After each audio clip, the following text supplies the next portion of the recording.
redes sociales para que podamos estar en contacto por esa vía. Ustedes pueden seguirme si así lo desean por Instagram, por Twitter, por TikTok o por Thread. La cuenta correcta en todas las plataformas es @maripiliach. Por allí pueden hacerme comentarios, sugerencias, también preguntas a nuestros entrevistados. Recuerden, Instagram, Twitter, TikTok o Thread, la cuenta correcta en todas las plataformas es @maripiliach. Bueno, y vamos a comenzar con nuestro programa de hoy. ¿De qué hablaremos hoy? ¿De qué hablaremos hoy? Te contamos algunos detalles sobre nuestro tema del día. Pero antes, permítanme unos segundos de publicidad. La Organización Mundial de la Salud recomienda que los hombres mayores de 30 años realicen anualmente un chequeo médico preventivo para garantizar su salud. El Instituto Médico del Hombre, Dr. José Terán Dávila, es el único lugar donde se atiende exclusivamente a hombres para realizarles en solo una mañana todos los estudios médicos preventivos. Anota el teléfono 0424-221-3134 y su cuenta Instagram @Instituto Médico Terán. En solo una mañana, un chequeo médico completo. Amigos, tenemos como invitada para tratar este tema de la obesidad a la doctora María Gabriela Guercio, quien es médico internista, endocrinóloga, y la saludamos. María Gabriela, bienvenida, buenas tardes. Buenas tardes, Maripili. Un gusto en saludarte y saludo a toda tu audiencia. Muchísimas gracias, igualmente. Bueno, queríamos conversar contigo a propósito de que esta semana se ha celebrado el Día Internacional de la Obesidad y, bueno, queríamos conocer desde el punto de vista de un endocrinólogo cómo puede una persona, primero, cómo puede una persona llegar a ser obesa, cómo, qué participación tienen las hormonas en la posibilidad de que una persona pueda llegar a ser obesa, y también lo otro, qué tipo de situaciones hormonales se presentan una vez que ya la persona ha adquirido la condición de obesidad. Fíjate, el tema de obesidad es muy complejo porque involucra muchas cosas que no solo son la parte hormonal, sino también la parte psicológica de los pacientes, ¿no? Pero obviamente hay un desequilibrio, un desbalance entre las calorías que se ingieren y las calorías que se van a gastar durante el día, y eso va a llevar a que haya acumulación de alimentos y de sustancias en el organismo que el metabolismo no puede utilizar, y por lo tanto las va a poner en zonas en donde se almacena. Por allí va a empezar el problema de la obesidad de manera principal, porque muchas personas piensan que, bueno, tengo la tiroides enferma y por eso soy gordo. No, eso no es una verdad, no es una verdad absoluta, y no se puede repetir de manera rutinaria. Eso no es lo que pasa. Lo que pasa en realidad es que hay un desbalance en lo que comes, y que posteriormente eso va a llevar a una disfunción del metabolismo, y esa es la causa principal por la cual el paciente obeso presenta problemas al final en el metabolismo. Pues yo acumulo sustancias y esas sustancias son proinflamatorias, se empiezan a liberar por el tejido adiposo, sustancias que van a inflamar los diferentes órganos del cuerpo, produciéndose un proceso oxidativo generalizado, y eso es lo que va a llevar a la disfunción del páncreas, producción de hiperinsulinismo, a la disfunción del tracto gastrointestinal, que hoy por hoy ya se sabe que es el órgano principal para controlar tanto el peso como el funcionamiento pancreático y el centro del hambre y el de la saciedad. Además va a haber una alteración en la síntesis de hormonas en el tracto gastrointestinal a nivel ya gástrico, por ejemplo la grelina, y el tejido adiposo produciendo leptina, y ese desbalance entre la síntesis de esas hormonas es lo que nos va a llevar a un paciente posteriormente con un problema de obesidad, que una vez que ya aparece el problema, que ya está diagnosticado, un paciente con sobrepeso o con obesidad, bueno, ahí entran en juego muchas hormonas, como por ejemplo lo que llamamos las incretinas o el GLP-1, que es el péptido parecido al glucagón, que va a disfuncionar, no se secreta de manera adecuada, y por lo tanto hace que la insulina se degrade rápidamente, y esa degradación rápida de la insulina lleva a un aumento de las concentraciones de insulina en sangre y a un trabajo forzado por parte del páncreas, lo que posteriormente a largo plazo te va a llevar a diabetes y por supuesto que una vez que te lleva a la diabetes te va a llevar a las consecuencias y a las complicaciones de la misma, por ponerte un ejemplo. Claro. Ahora, una pregunta. Aquí me parece que entra aquello de qué fue primero, si el huevo o la gallina, ¿no? Y la pregunta es, porque hay personas que se comen un elefante y no engordan, pero después hay otras personas que, bueno, tomando agua engordan, o sea, es impresionante, depende de cada quien. Hay personas que engordan rápida y fácilmente y hay otras que, bueno, que nada, ni que la soplen, no engordan. Entonces, ¿a qué se debe eso? Ahí tiene que ver con una predisposición del organismo de la persona, tiene que ver con algún tipo de desequilibrio hormonal, o es al revés, o es que la persona desde chiquita la acostumbraron a comer mucho y entonces ahora ya tiene las hormonas desequilibradas y con cualquier cosita engorda. O sea, ¿cómo se puede explicar eso? Mira, primero hay una predisposición genética, existe el gen OB que predispone a las personas a padecer de esta condición que es la obesidad, ¿no? Eso es uno de los factores. Lo segundo es que desafortunadamente a veces lo que parece a unos poco, para otros es mucho. Y lo que para uno es mucho, para otros es poco, valga la redundancia. El paciente, en todas las condiciones, cuando hay obesidad, hay un aumento en la ingesta de alimentos. El problema es qué alimento consumes y la calidad del alimento que estás consumiendo, porque no es lo mismo, por ejemplo, que aumentes la ingesta de proteínas, que su metabolismo es muy lento y se van a transformar en otro tipo de sustancias que son beneficiosas para el organismo, o de vegetales, a que aumentes el consumo de alimentos procesados, o que estés entrenado o desde pequeño te enseñaron nada más a consumir alimentos procesados y que eso sea tu dieta exclusiva y no consumas nada de proteínas o vegetales, o muy pocas proteínas y nada de vegetales. Estos desbalances son cosas que se van acumulando por conductas adquiridas en algunos de los casos, y en otros casos donde las conductas no son adquiridas, sino que el problema va apareciendo paulatinamente, ya son por desequilibrios hormonales, en donde por supuesto que hay problemas en órganos como la tiroides, que influye con una ganancia hasta de 4 kilos de peso, pero bueno, esos 4 kilos pudieran ser los 4 kilos exclusivos en un paciente.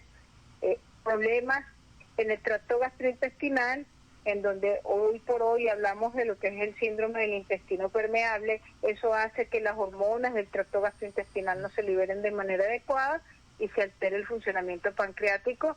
Eso te lleve a aumento de peso progresivo, y de manera casi que es reversible, pero de una manera que es poco parable si no se ataca el problema de raíz, que es el problema del tracto gastrointestinal, y no vas y resuelves el problema pancreático nada más. Pues si resuelves un solo problema, pues lo que no sabe, el problema no se resolvió en realidad. Va a seguir este círculo vicioso de aumento de peso en el tiempo. Claro. Entonces, a veces es que tratar de determinar qué es primero. Mira, mucha gente come por placer.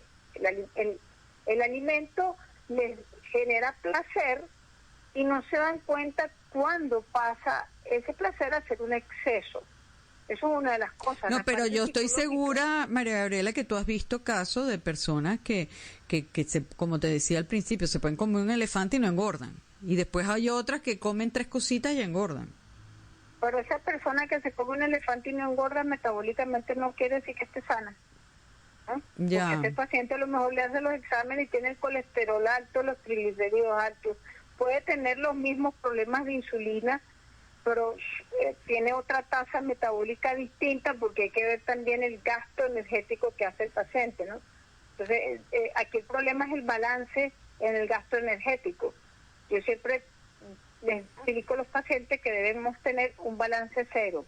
Lo que ingerimos debemos gastarlo. Eso es lo ideal. Pero uno tiene que tener algún tipo de reserva en el organismo de energía. Básicamente la grasa no es otra cosa que reserva de energía. ¿Qué quiero decir con esto? Que tampoco no tener nada de reserva de energía, creo yo, no debería ser tan saludable, porque, a ver, si tú te enfermas necesitas energía extra, por ejemplo. Es que esa reserva esa la vas adquiriendo en el tiempo, porque cada vez que tú comes, o sea, cuando hablo de balance cero, no es un cero absoluto, real, ¿no? Sino que cada vez que tú comes, tú absorbes el 30% y botas el 70%. Dentro de ese 30%, algo vas a utilizar para la síntesis inmediata de hormonas y sustancias que necesita el organismo, neurotransmisores, etcétera, y otro porcentaje lo vas a almacenar en forma de glucógeno, que es una de las mayores formas de almacenamiento, por ejemplo, del azúcar en el cuerpo. El exceso ese que tengas de azúcar lo vas a transformar, ya gastado ya toda la producción de glucógeno, lo vas a mandar en la forma de triglicéridos. Cierto porcentaje de las grasas que consumimos lo almacenamos también como forma de colesterol, tanto en la LDL, VLL, HDL, eso que la gente pide cuando pide colesterol fraccionado. Ajá. Son formas de almacenamiento que nosotros tenemos en el organismo, y después tenemos una forma de almacenar algo que se conoce como glucoproteínas, que es una forma de azúcar con proteínas muy complejo, que es muy rico para el organismo y que es de una utilización elemental en la síntesis de ciertas sustancias. Uno no va a tener nunca un balance cero, porque obviamente el balance cero no existe, a menos que tengas una dieta muy hipocalórica. Ahora, otra pregunta que te compatible. Otra pregunta que te quería hacer. Todo el mundo sabe que cuando una persona es joven come muchísimo y generalmente no se ponen gordas. O sea, por ejemplo, un adolescente, siempre está la broma de que, bueno, tú comes como si fueras un adolescente, pero todos los adolescentes siempre tienen mucha hambre.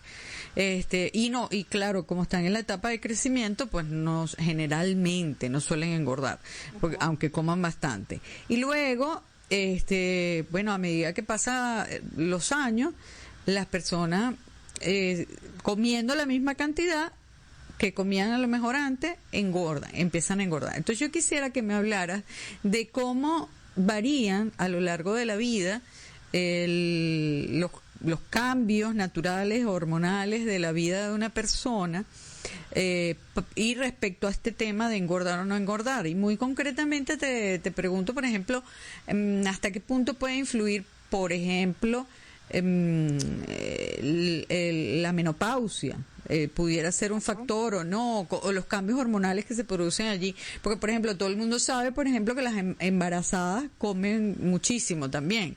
Yo me acuerdo que una de las formas que yo sabía que yo estaba embarazada era porque me empezaba a dar un hambre atroz, o sea, me podía comer un caballo. Yo me daba cuenta que tenía mucho más hambre que lo normal en mí. Entonces, bueno, ¿cómo influyen esos cambios hormonales de la vida naturales en el tema de la obesidad? Bueno, fíjate, el tema adolescente es que los muchachos empiezan en esa época a aumentar los niveles de hormonas cerebrales sexuales y por supuesto a estimularse el crecimiento de los órganos sexuales, y en los varones, por ejemplo, la testosterona permite que pierdan grasa y aumenten la masa muscular, ¿no? Eso es uno. Por otro lado, durante la adolescencia hay un crecimiento fisiológico de la glándula tiroidea, que es la que va a apoyar el crecimiento de los huesos largos y produce como una aceleración del metabolismo, un aumento en el metabolismo, en la tasa metabólica, porque está favoreciendo el crecimiento, igual que la hormona de crecimiento, valga la redundancia, que también va a favorecer la talla. Entonces, en esa etapa, la ingesta lo que hace es cubrir las necesidades básicas que tiene el adolescente para el crecimiento. Pocas veces, aunque no es imposible, sí se ve mucho, en estos momentos se ven muchos adolescentes con problemas de obesidad. Eso es un problema serio que tenemos, y de niños también, pero es por malos hábitos. Aquí la cuestión del hábito es muy importante, ¿no? porque verdaderamente que el consumo de alimentos preparados, el exceso de consumo de alimentos preparados y procesados en exceso va a llevarlos a problemas. Y bueno, te puedo poner muchos ejemplos, pero tengo pacientes desde 10 años pesando 110 kilos. Wow. Que eso es un problema serio en realidad, y con problemas metabólicos de personas muy mayores. Entonces, uno a todas las edades uno pudiera llegar a ver este tipo de problemas, y eso tiene que ver mucho con la calidad de los alimentos que se consumen y la cantidad de alimentos procesados que consumimos, ¿no?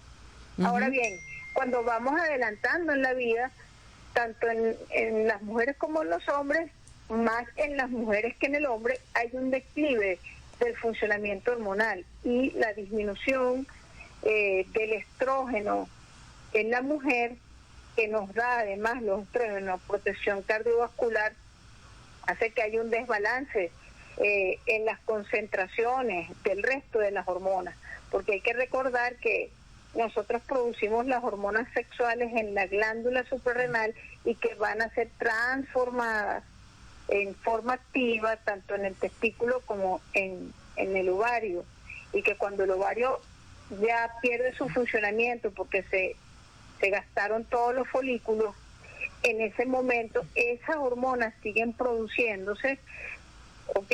Hasta que, pero como no hay quien la transforme, va a llegar un momento en donde el estímulo no se revierte y se estimula el sistema nervioso central, pero no hay quien estimular abajo.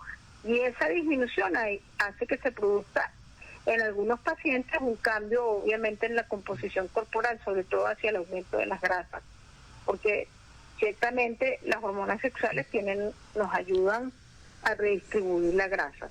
Y esa ganancia de peso que se ve en esos momentos, uno es eso, y dos, es el aumento de las hormonas que ayudan a la retención de líquidos. Porque nosotros tenemos hormonas antidiuréticas y tenemos hormonas que se liberan en la corteza de la glándula suprarrenal, que van a ayudar a la retención hídrica. Entonces, esas hormonas que vamos a tener en el organismo van a ayudar a que haya un pequeño aumento de peso en esa época. Y si nosotros venimos con aumento de peso antes de la menopausia, obviamente que en el momento de la menopausia la pérdida de peso va a ser cuesta arriba, porque el desbalance hormonal en cuanto a la síntesis de las hormonas sexuales no nos favorecen para la pérdida de peso. Y eso es un problema real, ¿ok? Que es muy difícil de tratar, pero no imposible, ¿no? Se puede resolver siempre y cuando haya cambios, porque también ahí entonces hay que cambiar, aumentar la actividad física, aumentar el ejercicio, disminuir las calorías, redistribución de calorías, eliminar meriendas, etcétera. Hay que hacer una serie de cosas, de cambios en el estilo de vida del paciente para que el paciente evolucione de buena manera, pues, y recupere un peso habitual, o el peso, más que el habitual, para mí es el peso en el cual el paciente se siente bien, desde el punto de vista físico y desde el punto de vista mental. Ya. Puede haber situaciones en que una persona esté gorda, obesa, pero que sin embargo sus valores en sangre estén equilibrados. Siempre, casi todos. Tú le haces pruebas a los pacientes con obesidad y colesterol, triglicéridos, glicemia, están dentro de límites normales. Pero esos son los casos en donde las pruebas basales no nos sirven.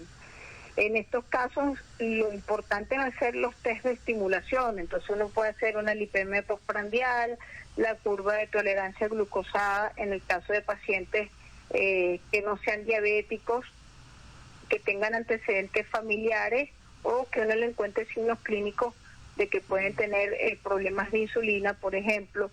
Entonces, en estos casos lo que está mandado es hacer test de estimulación. Y allí uno demuestra el problema tanto hormonal como el problema del valor que quieres medir. Si es la glicemia, la estimulas y la glicemia se va a alterar.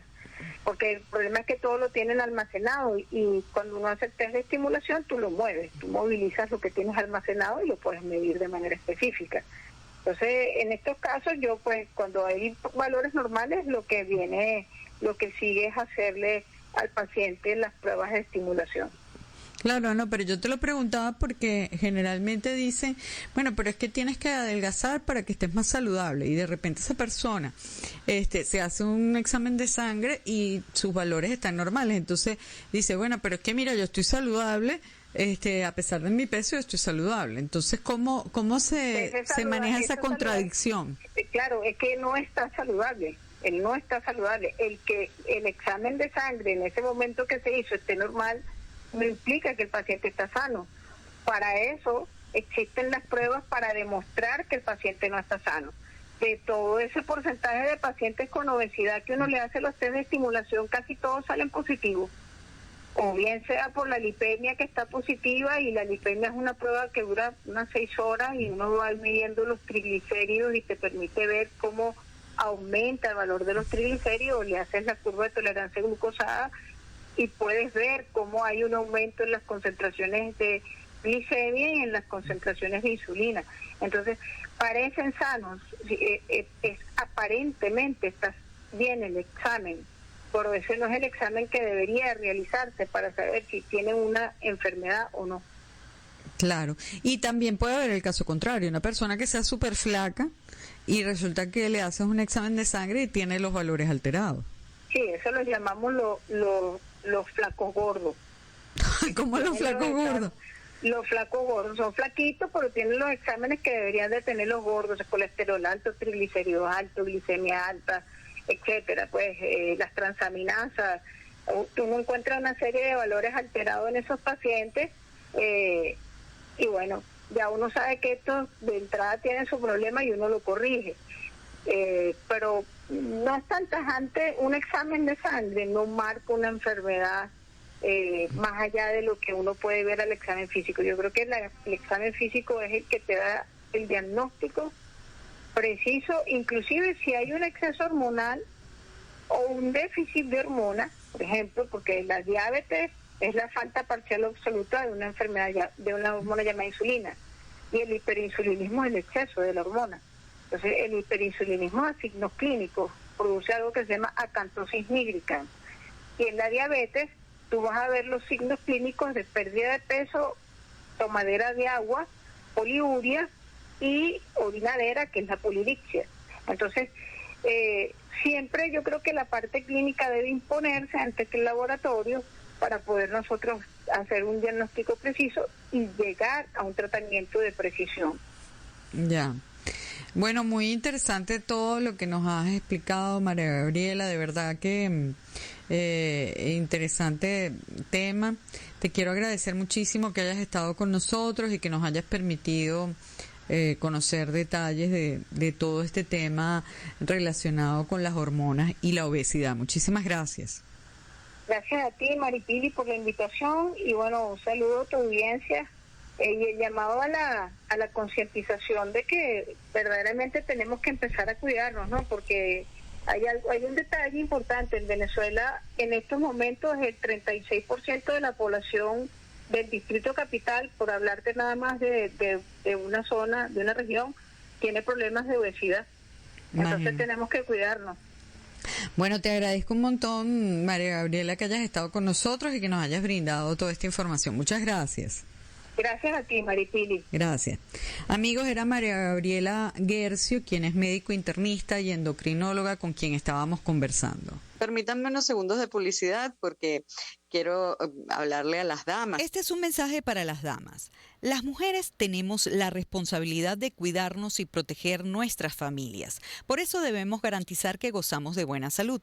En el Instituto Médico de la Mujer, Dr. José Terán Dávila, en una sola mañana te realizan un chequeo médico preventivo. Anota el teléfono para pedir tu cita: 0424-222-3959.